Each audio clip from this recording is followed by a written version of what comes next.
I got to pardon that hangout the break, man. It's rough out here. But game of the night, the Nuggets versus the Timberwolves. It went to overtime, 112-106 for the Timberwolves. Our boy Murray did his thing, but of course Towns and Jimmy Buckets did theirs. Let's start with the losers on this one. This will be the second straight year that the Denver Nuggets are eliminated on the final game of the regular season. I don't think I've ever seen or heard anything like that before. So the question is, what is next for this team? Do they continue to roll with Mike Malone as the head coach? Do they make changes? Yeah. Is Millsap still your guy? I'll start with Brendan. I think the future looks good, man. Yeah, you're not worried about any of this? Well, yeah, I mean, they should be in the playoffs this season. Yeah. They shouldn't be battling to the last day of the season to finish 8th. Yeah. But like with Jokic, Murray looks a lot better than I expected, and I think a lot better than a lot of people in Denver expected. Yes. So they got to feel confident. Maybe it's time you get rid of Malone, but who you calling? David Blatt?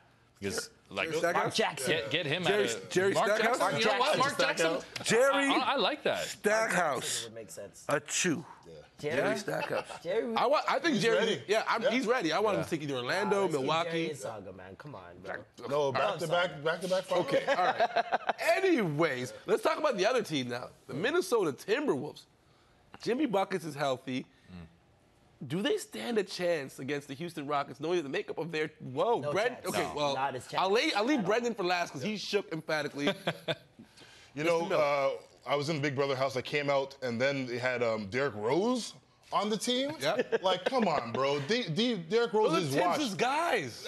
Tibbs loves his But, guys. you know, like, let's be honest, bro. When mans are washed, they're washed, and you can't bring them back. Let them, you know what I mean? It didn't work with LeBron. Let Derrick Rose go, man. So hold on, wait. Okay. So all you guys are telling me that in a matchup between a Houston Rockets team who has not proven themselves, they've got Harden and Paul, never done anything in the playoffs realistically.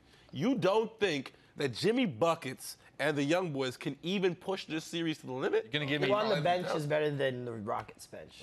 Who on the bench? Yeah. I think Jamal Crawford's a darn good basketball player. Better than the Rockets bench? No. I mean, So then why are we talking about this? Let's move on. You give me this Rockets team hosting the show? that's throwing up Let's move on. 63 pointers a game. Thank you. oh, Thank you. segments now? Well, let's go to the next one. It's weird not having an earpiece. We got bumpers.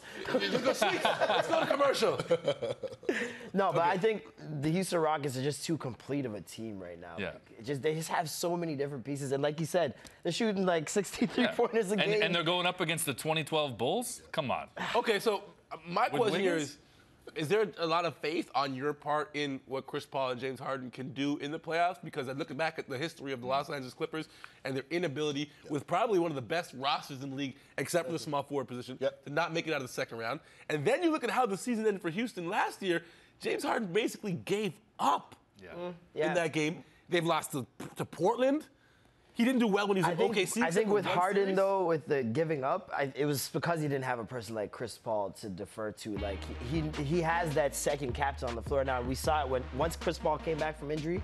What was their streak? Like 14, 15? Yeah, like, it's really good what they've got going Chris right now. Paul's built for the regular season, it appears. He is, and That's a shot. he actually was playing with center and power forward that were the main focus for him.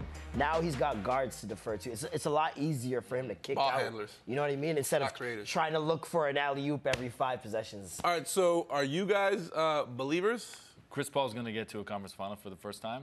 But James Harden is going to buckle like last year. Oh. He's not gonna get the calls. Drew. I don't know, man. That's where it is right there. I think the beard will come alive this postseason.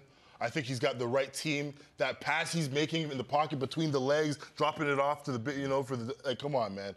Harden's ready. I think it's definitely the time for Houston to move. Do you get the same calls during playoffs time that you got during the regular season?